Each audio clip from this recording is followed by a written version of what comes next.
الحمدللہ والصلاة والسلام علی نبی وآلہ وصحبہ وبارک وسلم۔ قال اللہ تعالی وتبارک فی القرآن المجید والفرقان الحمید فی شان حبیبہ مخبرا وآمرا ان اللہ وملائکتہ یصلون علی النبی یا ایہا الذین آمنوا صلوا علیہ وسلموا تسلیما۔ اللہم صلی علی سیدنا و مولانا محمد معدن الجود والکرم صلاۃ و سلاما علیک یا سیدی یا رسول اللہ وعلی آلک و اصحابک یا حبیب اللہ۔ حمد و تعریف و توصیف اللہ جل مجدہ الکریم کی ذات بابرکات کے لیے، رسول رحمت، شفیع معظم، نبی محتشم، حضور ختمی المرتبت صلی اللہ علیہ وآلہ وسلم کے حضور ناز میں اپنی عقیدتوں، ارادتوں اور محبتوں کا خراج پیش کرنے کے بعد واجب الاحترام، ذوی الاحتشام، عالی مرتبت، محترم سامعین، حاضرین، السلام علیکم ورحمۃ اللہ وبرکاتہ۔ شعبان المعظم کے مبارک دن بڑی تیزی کے ساتھ گزر رہے ہیں، اور یہ وہ مبارک مہینہ ہے جس میں انوار اترتے ہیں۔ ام المومنین سیدہ عائشہ رضی اللہ تعالی عنہا فرماتی ہیں کہ حضور علیہ السلام کو رمضان المبارک کے بعد سب سے زیادہ روزے شعبان المعظم میں رکھتے ہوئے دیکھا ہے۔ ماہ شعبان میں رمضان المبارک کا شدت سے انتظار کرنا، اس کی ہمیں ترغیب دی گئی ہے، بلکہ رجب کا چاند طلوع ہوتے ہی یہ دعا مانگا کرتے تھے میرے اور آپ کے آقا و مولا کہ اللہ ہمیں شعبان تک اور پھر رمضان المبارک تک پہنچا دے۔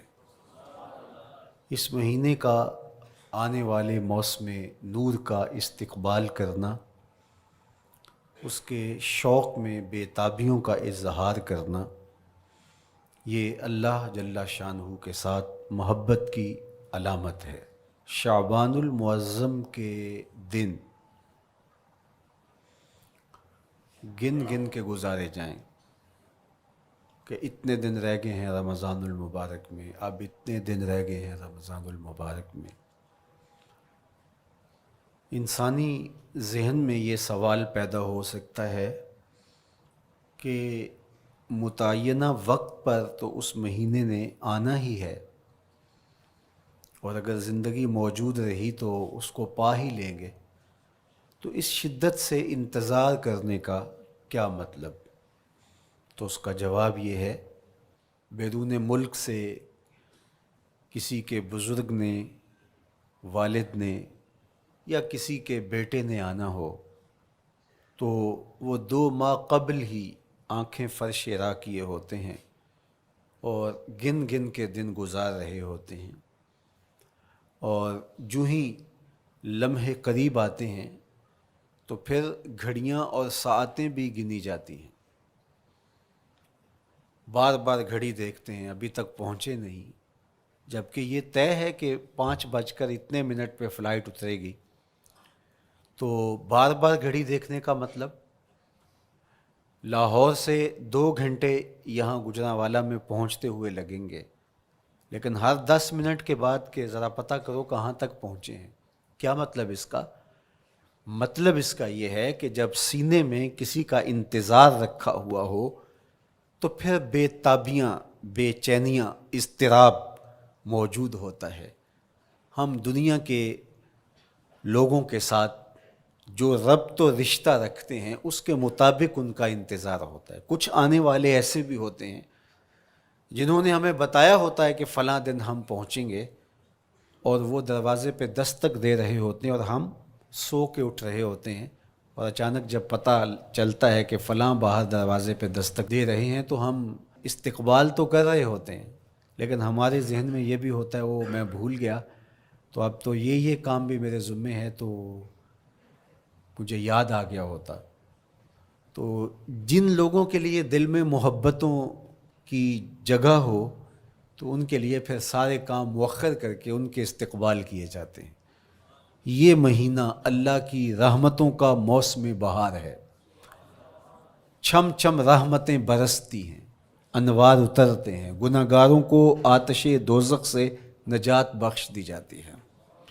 تو اس کا استقبال کرنا، اس کے لیے انتظار کرنا، گن گن کے دن گزارنا، لمحے اور ساعتیں بسر کرتے ہوئے بار بار ماہ سیام کا ذکر کرنا، یہ اس مہینے کے ساتھ محبت کی دلیل ہے، اور اس مہینے کے ساتھ محبت اللہ سے محبت کی دلیل ہے۔ اس لیے اس مہینے کا استقبال کرنا، اس کے لیے تیاری کرنا، اپنے گھر کو صاف کرنا، اس کے لیے اپنی اولاد کے دل میں شوق پیدا کرنا اور ماحول پہلے پیدا کرنے کی کوشش کرنا، تاکہ جو ہی یہ ماہ جلوہ گر ہو تو روزہ رکھنے کا مزاج پیدا ہو چکا ہو، تلاوت کلام مجید کا مزاج پیدا ہو چکا ہو، دیگر نوافل اور اچھے اعمال بجا لانے کی عادت پڑ چکی ہو۔ تو شعبان میں ہی اس کی تیاری ہوتی ہے، تاکہ رمضان المبارک آتے ہی ہم پوری طرح سے مستعد اور فعال ہو کر کے اس مہینے کی برکتوں کو سمیٹ لیں۔ اللہ کے محبوب علیہ السلام نے ارشاد فرمایا کہ جب ماہ سیام آتا ہے فتحت ابواب الجنہ، تو جنت کے 8 دروازے کھول دیے جاتے ہیں۔ جنت تو اللہ جل شانہ کی کرم نوازیوں کا ایک ایسا خوبصورت منظر ہے کہ آج تک نہ کسی آنکھ نے اس کو دیکھا، نہ کسی کان نے سنا، اور نہ اس کا کوئی تصور کر سکتا ہے، ایسی خوبصورت بنائی ہے۔ وہاں کی ہوائیں جب چلتی ہیں تو گرد نہیں اڑتا، کستوری اڑتی ہے۔ وہاں دودھ کی، شہد کی، مائے معین، کوثر، سلسبیل کی نہریں بہتی ہیں، موتی زمرد کے محلات بنے ہوئے ہیں۔ وہ خوبصورت محل اور وہ خوبصورت جنت کا ماحول، لیکن اس کے باوجود اس خوبصورت جنت کو، مرصع جنت کو، نظیف ترین بقعۂ رحمت کو 11 ماہ تک رنگ و روغن کیا جاتا ہے رمضان المبارک کے استقبال کے لیے، اور جب یہ مہینہ آتا ہے تو اس کے دروازے کھول دیے جاتے ہیں، اور جنت کے 8 دروازوں میں سے ایک دروازے کا نام باب الریان رکھا گیا ہے، جو صرف روزہ داروں کے اعزاز و تکریم کے لیے ہے۔ روزہ دار اس دروازے سے گزر کے جنت جاتے ہیں۔ تو آپ اندازہ کیجئے کہ اللہ نے اس ماہ مبارک کو کیا عزت دی ہے، کیا پروٹوکول دیا ہے، کیا تکریم بخشی ہے، کہ نبیوں کا امام، امام المرسلین، خاتم الانبیاء، محبوب خدا اس مہینے کے لیے منتظر رہتے کہ یہ مہینہ آنے والا ہے، یہ مہینہ آنے والا ہے۔ حضرت سیدنا سلمان فارسی رضی اللہ تعالی عنہ فرماتے ہیں کہ شعبان کی آخری تاریخ کو حضور نے ایک خطبہ ارشاد کیا۔ بعض علماء نے کہا کہ یہ شعبان کا آخری جمعہ تھا، یا ہو سکتا ہے کہ آخری جمعہ 29 شعبان کو ہی ہو۔ تو رمضان المبارک سے قبل حضور نے یہ خطبہ ارشاد کیا، جو مختلف کتب احادیث میں موجود ہے۔ یا ایھا الناس، اے لوگو، قد اظلکم شہر عظیم، اللہ نے تمہارے اوپر ایک بہت پاکیزہ، پر نور، عالی مرتبت مہینہ سایہ فگن کر دیا ہے۔ شہر فیہ لیلۃ خیر من الف شہر، اس مہینے میں ایک ایسی رات ہے جو 1000 مہینے سے بہتر ہے۔ جعل اللہ صیامہ فریدہ و قیام لیلۃ تطوع، اس مہینے کے دن کے روزے فرض قرار دیے گئے اور راتوں کا قیام نفل بنایا گیا۔ تراویح کی صورت کے اندر راتوں کے قیام کا ماحول پیدا ہوتا ہے، صلاۃ اللیل پڑھی جاتی ہے، نوافل پڑھے جاتے ہیں کثرت کے ساتھ۔ یہ اس مہینے کی شانیں ہیں، یہ اس مہینے کی رونقیں ہیں۔ اس مہینے میں اللہ تعالیٰ نے خاص کرم نوازیاں عطا کی ہیں اہل ایمان کو۔ وَمَن تَقَرَّبَ فِيهِ بِخَصْلَةٍ مِّنَ الْخَيْرِ كَانَ كَمَنْ أَدَّى فَرِيضَةً فِيمَا سَوَاهُ۔ ایک نفل کا ثواب ایک فرض کے برابر اس مہینے میں کر دیا جاتا ہے۔ وَمَنْ أَدَّى فَرِيضَةً كَانَ كَمَنْ أَدَّى 70 فَرِيضَةً فِيمَا سَوَاهُ۔ اور اگر کوئی ایک فرض ادا کرتا ہے تو اس کو 70 فرائض کا ثواب ملتا ہے۔ اس قدر نیکیوں کا اجر بڑھا دیا جاتا ہے، ان کی قیمت بڑھا دی جاتی ہے اس مہینے میں۔ اور پھر ارشاد فرمایا وَهُوَ شَهْرُ الصَّبْرِ، یہ صبر کا مہینہ ہے۔ ہونے کے باوجود بھی انسان تناول نہیں کرتا۔ ٹھنڈا میٹھا مشروب میسر ہے اور زبان کانٹا بن گئی، حلق خشک ہو گیا، لیکن اس کے باوجود بھی ایک گھونٹ حلق سے نیچے اتارنے کا روادار نہیں ہوتا۔ وضو کرتے بھی احتیاط کرتا ہے کوئی قطرہ آب حلق سے نیچے نہ ٹپک جائے۔ تو یہ صبر سکھاتا ہے۔ جب ہو بھی تو انسان اس سے گریز کرے، تو جب ہوگا نہیں تو پھر انسان صبر کا عادی بن جاتا ہے، تو یہ صبر کی عادت ڈالتا ہے۔ یہ شہر الصبر ہے۔ پھر فرمایا والصبر ثوابہ الجنہ، اور سنو صبر کا ثواب جنت ہے۔ جو شخص صابر ہوتا ہے اس کا صلہ جنت کی صورت میں عطا کیا جائے گا۔ وشہر المواسات، اور یہ ہمدردی کا مہینہ ہے، باہمی پیار کا مہینہ ہے، الفتیں بانٹنے کا مہینہ ہے، نرم دلی کا مہینہ ہے، ایک دوسرے کے احساس کا مہینہ ہے۔ جب کوئی شخص بھوک اور پیاس کاٹتا ہے تو اس کو پھر محسوس ہوتا ہے، بالخصوص امراء، کہ بھوک کیا بلا ہوتی ہے، اور جو نان شبینہ کو ترستے ہیں اور جنہیں کھانا میسر نہیں آتا ان کی زندگیاں کتنی تلخ ہوتی ہیں۔ تو بھوک اور پیاس احساس پیدا کرتی ہے ان لوگوں کا کہ جو اللہ کی دی ہوئی نعمتوں سے محروم ہیں۔ تو اس لیے یہ ایک قسم کا رحم دلی کا مہینہ ہے، پیار بانٹنے کا مہینہ ہے، یہ الفتیں تقسیم کرنے کا مہینہ ہے۔ وَشَهْرٌ يُزَادُ فِيهِ رِزْقُ الْمُؤْمِنِ، اور یہ ایسا مبارک مہینہ ہے جس میں مومن کا رزق بڑھا دیا جاتا ہے۔ روزہ کھانا بچانے کے لیے یہ اخراجات کم کرنے کے لیے نہیں ہے، بلکہ اس میں آپ کا رزق اور بڑھ جاتا ہے۔ ایسی ایسی نعمتیں کھانے کو ان لوگوں کو بھی نصیب ہو جاتی ہیں عام دنوں میں جو ان کا مقسوم نہیں ہوتی۔ دسترخوان لگتے ہیں، افطاریاں ہوتی ہیں، سحری کے لمحات ہوتے ہیں، کوئی کسی کو ویسے کھانا کھلائے تو اس دسترخوان پہ کھانے کے لیے آنا اس کا اور رنگ ہوتا ہے۔ لیکن افطار کا دسترخوان جب بچھتا ہے اور لوگ جب اس کے اوپر آتے ہیں، امیر بھی آتے ہیں، غریب بھی آتے ہیں، تو اللہ کی دی ہوئی نعمتیں جو دسترخوان پہ پڑی ہوتی ہیں ان کو اٹھاتے ہیں، کام و دہن کی تسکین کا سامان کرتے ہیں، عزت نفس بھی مجروح نہیں ہوتی اور طرح طرح کی نعمتیں کھانا بھی دستیاب ہو جاتی ہیں۔ تو یہ ایک مہینہ ہے مواسات کا، اس میں رزق بڑھ جاتا ہے، غرباء تک بھی اللہ کی نعمتیں وہ پہنچتی ہیں جو عام دنوں میں ان کو میسر نہیں ہوتی، اور امراء بھی نعمتوں کا لطف لیتے ہیں، نعمتوں کا مزہ انہیں آتا ہے، اس لیے کہ بھوک کاٹنے کے بعد جب ان کو نعمت میسر آتی ہے تو پھر انہیں احساس ہوتا ہے۔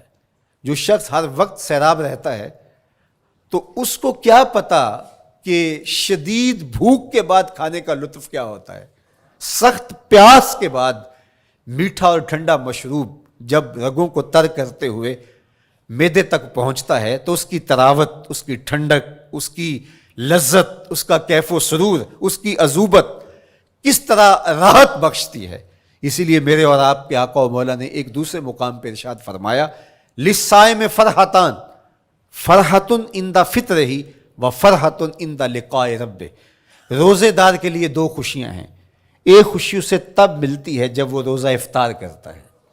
وہ لمحے مسرتوں کے ہوتے ہیں، ایک روحانی احساس ہوتا ہے. اتنا لمبا دن، اتنا سخت دن، گرمی کی شدت، مالک تیرا شکر ہے لمحہ اختتام پہنچا، اور یہ اتنا لمبا دن تیرے حکم کی تعمیل کرتے ہوئے بسر ہو گیا. ایک تو روزہ کھولتے ہوئے وہ ایک سرشاری ہوتی ہے، وہ ایک لذت ہوتی ہے، روحانی تسکین ہوتی ہے. آج کل وہ افطار کے دسترخوان لگتے ہیں تو جس طرح ہمارے سارے معاملات جو ہیں وہ ملوث ہو گئے ہیں ریا سے، تصنع سے، اس طرح افطار بھی ایک فیشن کے طور پہ فروغ پا رہی ہے. تو اس میں امراء کو اور شخصیات کو بلایا جاتا ہے، اور ایسے لوگ کثرت کے ساتھ ہوتے ہیں جن کا روزہ بھی نہیں ہوتا. تو پھر ظاہر ہے رسماً تو اتنی دیر تک وہ کچھ نہیں اٹھا سکتے جب تک اذان کی آواز نہیں آتی، افطار کے لمحے نہیں آتے.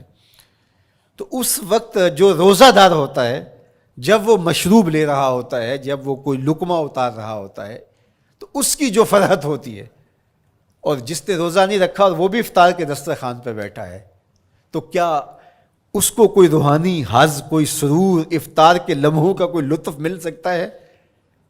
وہ بیچارہ کتنا بے چین ہوتا ہوگا کہ یہ شخص ہے کمزور ہے، سارا دن مزدوری کر کے آیا ہے، اور اس کا بھی تو سارا دن گزر گیا بھوک اور پیاس سے، اور میں صحت مند ہوں اور سارا دن ٹھنڈے ماحول میں رہا ہوں اور مجھے توفیق نہیں ملی.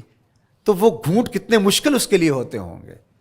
اور روزہ دار کے لیے کس قدر وہ آسودہ بخش لمحے ہوتے ہیں کہ جب اس کو یہ مسرت ہو رہی ہوتی ہے کہ مالک تیرا شکر، گرم موسم، زباں کانٹا، حلق خشک، اور تو نے تکمیل تک لمحے پہنچائے اور میرا دن خیریت سے گزر گیا. تو وہ اس کے لیے ایک خوشی کا لمحہ، روحانی مسرت کی کیفیت.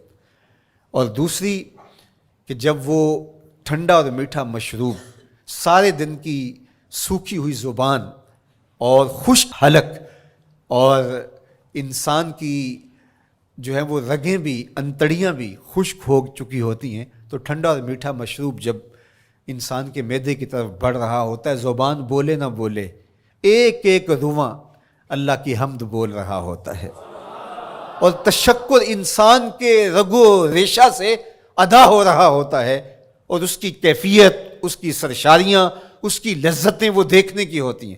تو کہا للصائم فرحتان، روزے دار کو تو ایک فرحت اس وقت ملتی ہے عند فطر ہی، جب وہ روزہ کھولتا ہے، روحانی فرحت بھی، جسمانی فرحت بھی.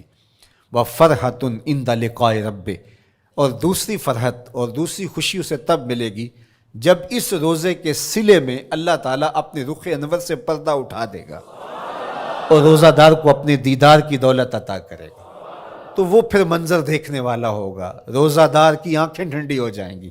اصل افطار تو وہ ہوگی نا، اللہ اکبر، اصل تو شربت دیدار ملے گا جو روح کی پیاس بجھا دے گا، جو من کی بھوک مٹا دے گا.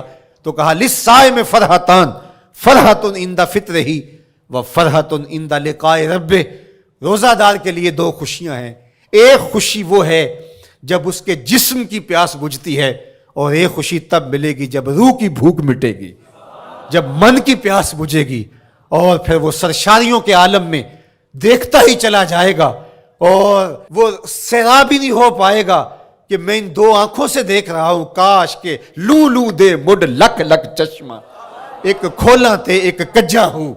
وہ اس آرزو میں ہوگا کہ میرا رواں رواں آنکھ بن جائے اور میں اس دیدار سے فیضیاب ہوتا چلا جاؤں. تو وہ کیا لمحے ہوں گے، وہ کیا گھڑیاں ہوں گی، وہ کیا ساعتیں ہوں گی.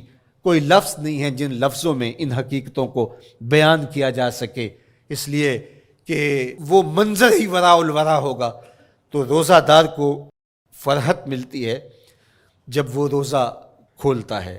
تو فرمایا وَشَهْرٌ يُزَادُ فِيهِ رِزْقُ الْمُؤْمِنِ، اس میں مومن کا رزق بڑھا دیا جاتا ہے.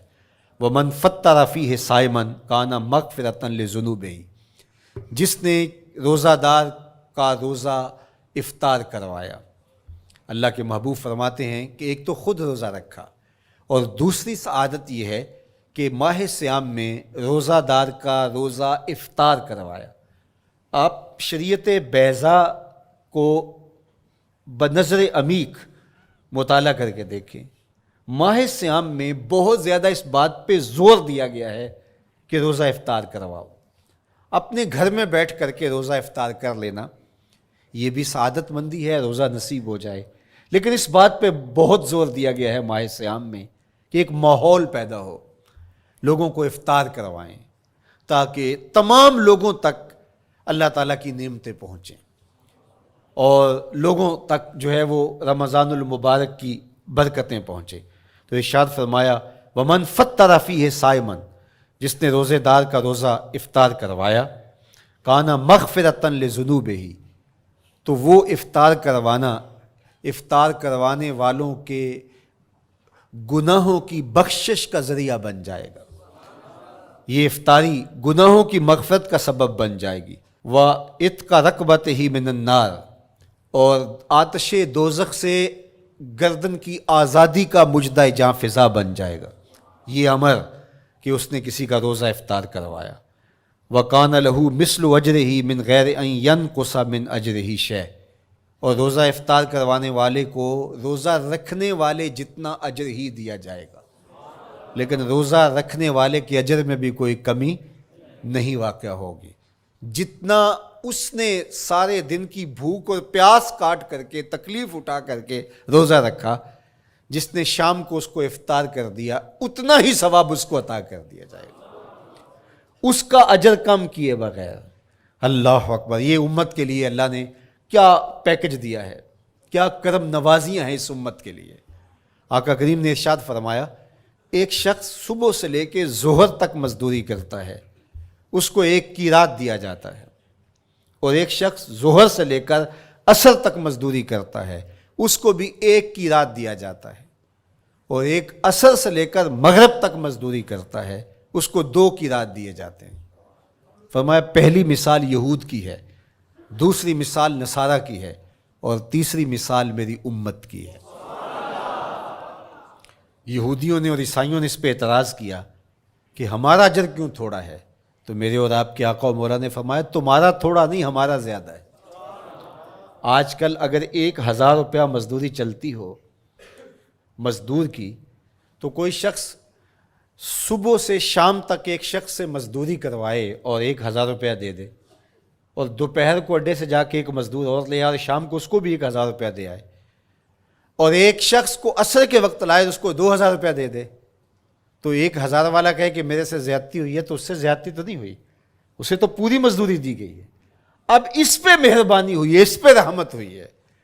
تو کہا یہود اور نصارہ کی یہ مثال ہے، ایک صبح سے ظہر تک مزدوری کرے اس کو 1 قیراط، ایک ظہر سے عصر تک مزدوری کرے اس کو بھی 1 قیراط، اور تیسرا بہت تھوڑا وقت عصر سے مغرب تک مزدوری کرے اس کو 2 قیراط. کہا یہ امت محمدیہ علی صاحب الصلوات کو دیا گیا نور ہے. تو ایک شخص نے سویر سے لے کر شام تک روزہ رکھا، بھوک کاٹی، پیاس کاٹی، سخت شدت کی گرمی سہی، اور ایک شخص نے شام کے وقت اس کو روزہ افطار کروا دیا. اور سنو حضور علیہ الصلوۃ والسلام کا فرمان، جب حضور نے فرمایا کہ اس کو پورا اجر ملے گا پہلے کے اجر کو کم کیے بغیر، تو صحابہ کا تو دل تڑپنے لگا کہ یہ کتنی بڑی بات ہے. اب آپ جانتے ہیں کہ یہ زمانہ ایسی معاشی خوشحالیوں کا نہیں تھا، لوگوں کے پاس تو نان شبینہ بھی میسر نہیں ہوتا تھا. تو صحابہ نے جو سوال کیا، قالوا یا رسول اللہ صلی اللہ علیہ وسلم، انہوں نے کہا اے اللہ کے پیارے رسول صلی اللہ علیہ وسلم، لیسا کلنا یجد ما یفطر الصائم، ہم میں سے تو ہر بندہ یہ طاقت نہیں رکھتا کہ روزہ دار کو روزہ افطار کروا دے. تو یہ اتنی بڑی سعادت، تو یہ تو پھر اہل زر ہی یہ سعادت حاصل کر پاتے ہیں. ہمارے جیسے لوگ تو پھر جو مال و دولت نہیں رکھتے تو وہ تو پھر یہ سعادت نہیں حاصل کر پائیں گے. تو میرے اور آپ کے آقا و مولا نے کیا فرمایا؟ قال، حضور نے ارشاد فرمایا یؤتی اللہ ھذا الثواب، یہ ثواب اللہ اسے شخص کو بھی عطا کرے گا. من فطر صائما علی مزقۃ لبن او تمرۃ او شربۃ من ماء، فرمایا کہ یہ اجر اللہ اس کو بھی عطا کرے گا جس نے کسی کا روزہ 1 گھونٹ دودھ سے کھلوا دیا، یا 1 کھجور سے کھلوا دیا، یا پانی کے 1 گھونٹ سے اس کا روزہ افطار کروا دیا. لازمی نہیں ہے کہ دسترخوان سجا ہو، انواع اقسام کے کھانے پڑے ہوں اور وہ افطاری ہی افطاری قرار پائے گی۔ جس نے کسی کو وہاں باہر ٹوٹیوں سے پانی کا گلاس بھر کے، کٹورا بھر کے سادہ پانی بھی پیش کر دیا تو اس کو بھی ثواب مل جائے گا۔ کتنا ثواب ملے گا؟ پورا روزہ رکھنے کا ثواب اس کو ملے گا۔ کتنی رحمتوں کی لوٹ سیل لگی ہے۔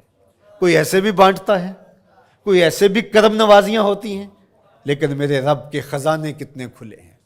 میں نے مدینہ المنورہ میں ایک شخص کو دیکھا کہ وہ روزے کے وقت وہاں سے ہی گلاس لیتا اور زمزم سے بھرتا اور روزہ داروں کے آگے رکھتا چلا جاتا، اور روزانہ اس کا یہ عمل ہوتا۔ نماز عصر کے بعد شروع ہوتا، جتنی اس کی پہنچ ہوتی ہر ایک کے آگے رکھتا چلا جاتا۔ پانی بھی وہاں سے لیا، گلاس بھی وہاں سے لیا۔ اللہ اکبر! فرمایا دودھ کا ایک گھونٹ یا پانی کا ایک گلاس یا ایک کھجور اس نے کسی کو پیش کی اور اس نے اس سے روزہ کھولا، اللہ کے محبوب فرماتے ہیں پہلے کے اجر میں بغیر کسی کمی کے اس کو پورا ثواب روزے کا نصیب ہوگا۔ اللہ اکبر!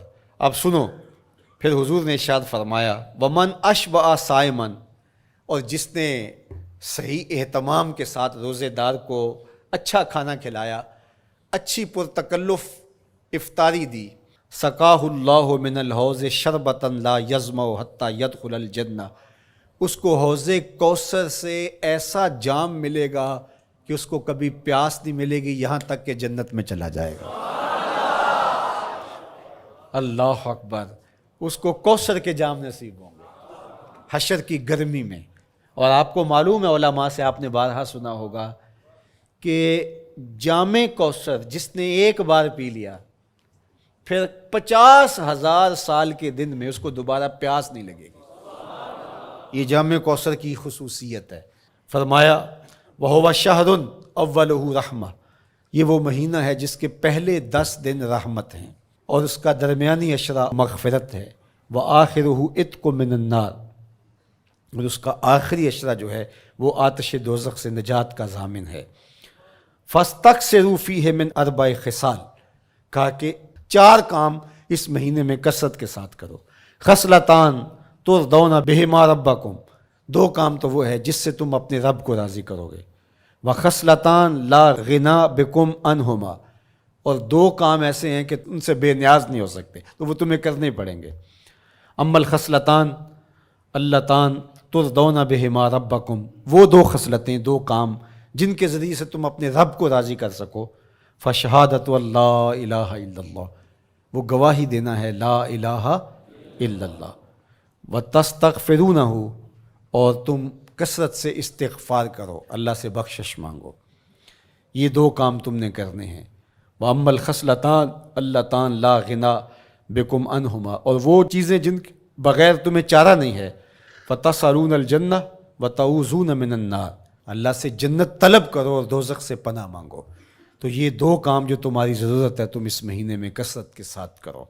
تو یہ مہینہ رحمتوں کی لوٹ سیل کا مہینہ ہے، یہ کرم نوازیوں کے امٹتے ہوئے دھارے ہیں، یہ سیل رحمت ہے جو کہ من کی سیرابی کا سبب اور ذریعہ ہے۔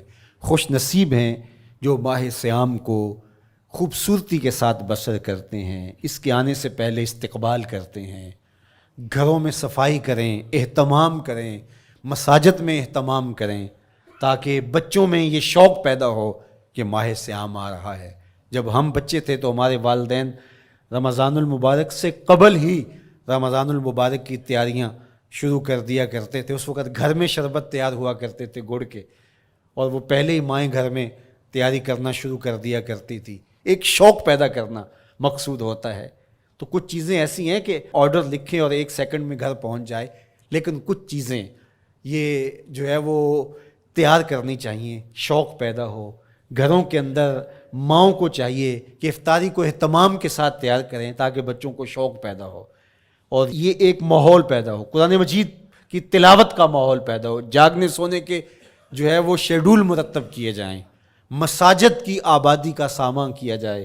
پچھلے سال تو بڑا اداس رمضان گزرا، اس لیے کہ کرونا کے حوالے سے جس طرح ملکی حالات تھے وہ آپ کے سامنے تھے۔ اس مرتبہ الحمدللہ اس طرح کے حالات نہیں ہوں گے، کچھ SOPs کو آپ کو فالو کرنا ہوگا، لیکن مسجدوں کی انشاءاللہ رونقیں بحال رہیں گی، اور صلاۃ التراویح اور سحر و افطار کے لمحے، نوافل، تسبیحات، اذکار، نمازوں میں 5 گانہ حاضریاں، یہ کیسا خوبصورت ماحول ہوتا ہے، رحمتیں برس رہی ہوتی ہیں، انوار اتر رہے ہوتے ہیں، اور وہ کیا خوبصورت لمحے ہوتے ہیں اور کیا گھڑیاں ہوتی ہیں۔